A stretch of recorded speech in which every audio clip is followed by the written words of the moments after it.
Hello दोस्तों, मैं हूं जियाउल हसन और आप देख रहे हैं हसन आर्ट स्टूडियो। तो जो आज हम बात करने जा रहे हैं वो है यूपी बोर्ड के कक्षा 10 के चित्रकला से रिलेटेड।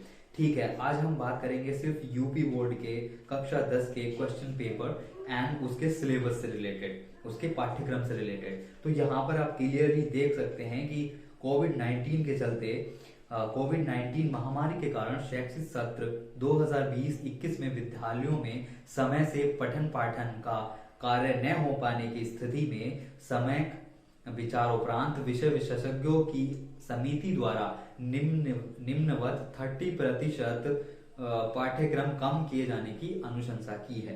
तो उससे रिलेटेड जो हमारा मतलब पाठ्यक्रम है या कह सकते हैं सिलेबस है और कैसा क्वेश्चन पेपर आने वाला है उसके बारे में हम आज चर्चा करेंगे। तो इसमें सबसे पहले दे रखा है खंड गय भारतीय चित्रकला। भारतीय चित्रकला खंड गय दे रखा है आपका। तो ये जो है ये खंड ख और ग में अथवा करके आपका क्वेश्चन में आता है, क्वेश्चन पेपर में आता है। तो उसमें से आपको एक करना होता है खंड ख और खंड ग में से, लेकिन यहाँ पर सबसे ऊपर दे दिया गया है और ये भारतीय चित्रकला से रिलेटेड है, ये हिस्ट्री से रिलेटेड है। तो नीचे बात कर लेते हैं आपके क्वेश्चन पेपर से रिलेटेड। तो आपका पूर्णांक तो होता है, यहाँ हम कह सकते हैं आपका पूर्णांक होता है 100 मार्क्स का। ठीक है, लेकिन 100 मार्क्स का आपका क्वेश्चन पेपर नहीं आता है, आपको 30 मार्क्स जो यहाँ दिया गया है आपके 30 अंकों का विद्यालय स्तर पर प्रोजेक्ट वर्क होगा। जो भी आप स्कूल में आप काम करते हैं, आपको फाइल में काम करने के लिए दिया जाता है, तो वो आपका 30 मार्क्स का होता है, 30 अंकों का होता है और 70 अंकों का आपका लिखित परीक्षा होती है।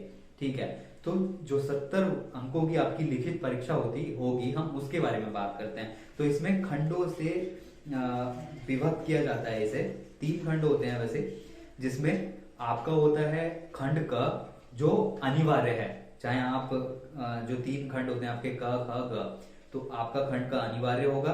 ख और ग में आपको एक चूज करना होता है, दोनों में से एक। तो सबसे पहले खंड का में क्या दे रखा है उसकी बात कर लेते हैं। तो खंड का में दे रखा है प्राकृतिक दृश्य चित्रण, जैसे ऊषा काल, मध्यकाल, ग्रामीण व पहाड़ी दृश्य का चित्रण जल रंग अथवा पेस्टल रंगों से रंगे। तो इसमें आपको जल रंग या पेस्टल रंग, आपको 2 तरह के रंग ले जा सकते हैं आप। ये काफी इंपॉर्टेंट है आपके लिए, आप रंग जरूर लेकर के जाएं, वहां किसी से ना मांगे। ठीक है, तो इसमें आप क्या कर सकते हैं, आप सुबह का चित्र बना सकते हैं, शाम का चित्र बना सकते हैं, जो प्राकृतिक दृश्य जिसे कहते हैं वो आप बना सकते हैं, जिसमें पहाड़ हो कुछ और ग्रामीण मतलब घर वर हो छोटे मोटे बने हुए झोपड़ी जैसे, वो आप बना सकते हैं। और उसकी यहाँ पर माप जरूर दी जाती है कि आपको कितने बड़े एरिया में बनाने हैं। तो जो आपका जो क्वेश्चन पेपर आता है या क्वेश्चन जो आंसर शीट होती है, जो उत्तर पुस्तिका होती है, तो वो बहुत बड़ी शीट होती है। ऐसी शीट नहीं होती कि A4 साइज की होती है जिसपे हम प्रिंट आउट कराते हैं कुछ चीज, इतनी बड़ी नहीं होती है वो काफी बड़ी होती है। तो इसमें जैसे दे रखा है माप 20 सेंटीमीटर, 20 सेंटीमीटर गुणा 15 सेंटीमीटर हो, तो 20 सेंटीमीटर इंटू 15 सेंटीमीटर का आपको एक क्या कहते हैं उसे, रेक्टेंगल खींचना है, आयत खींचना है। आयत में उसे आपको ये बनाना है जो आप बनाएंगे। जो आयत कुछ इस प्रकार का होगा, जो उसकी चौड़ाई होगी वो तो ज्यादा होगी लेकिन ऊंचाई थोड़ी कम होगी। ठीक है, तो जैसे इसमें दे रखा है, तो 20 सेंटीमीटर ये लंबा हो गया, 15 सेंटीमीटर ये चौड़ा हो गया। तो ऐसे आपको उसके अंदर बनाना है। और इसमें भी आपको अथवा में आपको दिया गया है 3 चीजें दी गई हैं। या तो आप ये दृश्य बना लेंगे या फिर आप आलेखन बनाएंगे, जो है आलेखन चतुर्भुज अथवा वृत्त में केवल पूर्ण इकाई द्वारा मौलिक आलेखन बनाएं और उसमें कम से कम 3 रंगों का प्रयोग करें, जिसमें 15 सेंटीमीटर से कम माप ना हो उनकी। तो चतुर्भुज होता है जिसकी चारों भुजाएं बराबर होती हैं, समथिंग लाइक दैट। और वृत्त होता है एक गोल चक्का इस टाइप से। तो उसका जो उसकी जो माप है वो 15 सेंटीमीटर होनी चाहिए। तो जो हमारा वृत्त है उसकी जो एक सेंटर होता है उससे हम 7.5 मतलब 7.5 सेंटीमीटर को हम अपने प्रकार में भरेंगे और फिर रख के और ऐसे उसको एक सर्कल बना देंगे, तो 15 सेंटीमीटर का वो हो जाएगा। फिर उसके अंदर आपको कोई आलेखन बनाना है। ठीक है, आलेखन वो आप प्रैक्टिस किए होंगे, आप फ्लावर बनाएंगे, उसमें फूल पत्तियां बनाएंगे।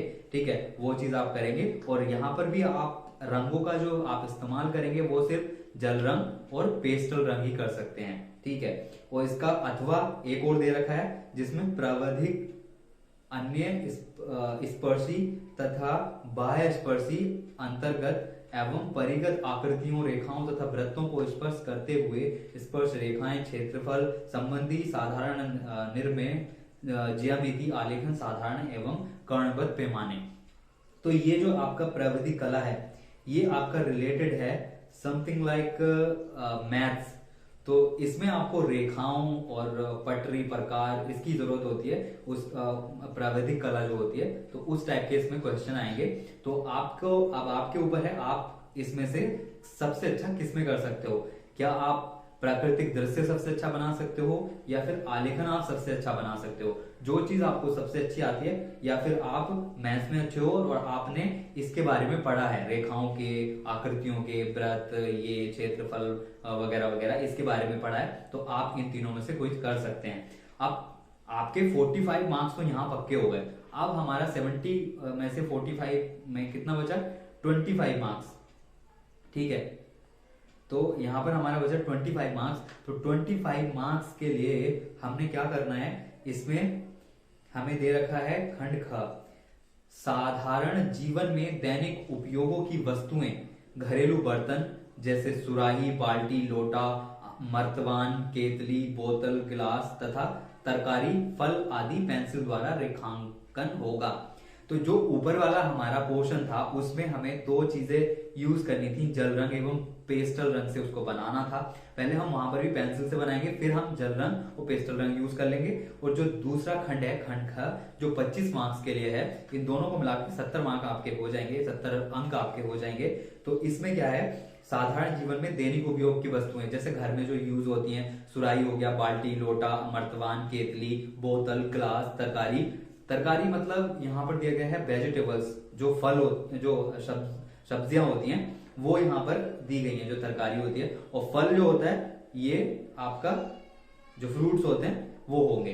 तो इनमें से आपको दी जाएंगी चीजें कि आप ये बनाइए, और आप जैसे आपको दे दिया जाएगा कि आप बाल्टी और लोटा बनाइए, ठीक है, और आप उसमें शेडिंग कीजिए या फिर छाया दर्शाइए पेंसिल द्वारा, जिसमें आप 2B, 4B, 6B, 8B pencil use कर सकते हैं, जो भी आपने प्रैक्टिस की होगी, कोई भी पेंसिल आप यूज कर सकते हैं, ठीक है। नीचे दे रखा है प्रोजेक्ट कार्य, ये है परियोजना कार्य 3 खंडों में विभक्त होगा, जिसमें से किन्हीं 2 खंडों से 3 परियोजना कार्य पूर्ण करना अनिवार्य है। प्रत्येक परियोजना कार्य 5 अंक का है, इसके अतिरिक्त 15 अंक मासिक परीक्षा के लिए निर्धारित हैं। तो ये जो प्रोजेक्ट कार्य है, ये सारा प्रोजेक्ट कार्य जो है आपका, जो स्कूल में आपके टीचर द्वारा बनवाया गया है वो है। आपके पास फाइल होगी या फिर आपको कार्य करवाया है या नहीं करवाया है वो आपको पता होगा। ये जो 30 मार्क्स है ये इन पे निर्भर करता है, स्कूल पे निर्भर करता है कि वो आपको कितने मार्क्स देते हैं और आपने क्या क्या उसमें किया है। तो यहाँ पर खंड क्या दोबारा दे रखा है प्राकृतिक दृश्य का, ये जो ऊपर हमने बात की थी, जैसे कि प्राकृतिक दृश्य चित्रण ऊषा काल का 20 से 20 इंटू 15 सेंटीमीटर माप में सृजन करें। इतने जैसे ये हो गया यार, ये आप यहाँ देख सकते हैं, ये इसकी जो लंबाई हो गई वो 20 सेंटीमीटर हो गई, ठीक है, और जो इसकी चौड़ाई हो गई वो 15 सेंटीमीटर हो गई। तो इस टाइप का होगा, और आप यहाँ पर आराम से जो है अपना प्राकृतिक दृश्य बना सकते हैं। जैसे कि हमने ये अभी हमने पहाड़ बनाया, तो ये दूर दिखाई देना चाहिए, क्योंकि दूर की चीजें तो दूर दिखेगी, और जो हमारे पास के घर या फिर पेड़ हैं तो वो बड़े दिखेंगे, ठीक है। तो ये परिप्रेक्ष्य होता है, ये इसमें जरूर दिखना चाहिए, स्पष्ट रूप से दिखना चाहिए। एंड संध्या वेला का दृश्य चित्रण पोस्टर एवं पेस्टल रंग द्वारा पूर्ण करें, जिसकी माप 20 से 25 सेंटीमीटर हो, चित्र में संतुलन एवं परिप्रेक्ष्य स्पष्ट हो। तो ये भी यही है, संध्या वेला मतलब इवनिंग का आपको दृश्य चित्रण करना है, ठीक है। और इवनिंग के दृश्य चित्रण में आपको ये सब करना है, और आप यहाँ पर ये सब आसानी से कर सकते हैं, और आप 70 आउट ऑफ 70 मार्क्स ला सकते हैं। और आपको स्कूल में 30 मार्क्स पहले ही मिल चुके होंगे या फिर आपको मिल जाएंगे, ठीक है। तो ये था आपका सिलेबस और आपका क्वेश्चन पेपर कैसा आने वाला है। आपको कई लोग मेरे पास कमेंट कर रहे थे कि सर आप इस बार कैसा क्वेश्चन पेपर आने वाला है या क्या होने वाला है। तो जो क्वेश्चन पेपर मतलब लास्ट टाइम आता था वही क्वेश्चन पेपर है, बस उसमें थोड़ा चीजें कम कर दी जाएंगी। और आपको अगर कोई परेशानी है तो आप हमें कमेंट कर सकते हैं। और अगर आपको ये पसंद आया है या फिर आपको मतलब बेनिफिशियल लगा है और आपको लगता है कि ये आपके फ्रेंड्स को भी पता चलना चाहिए जो क्लास 10th में है, तो उनको भी आप शेयर कर सकते हैं। So thank you for watching.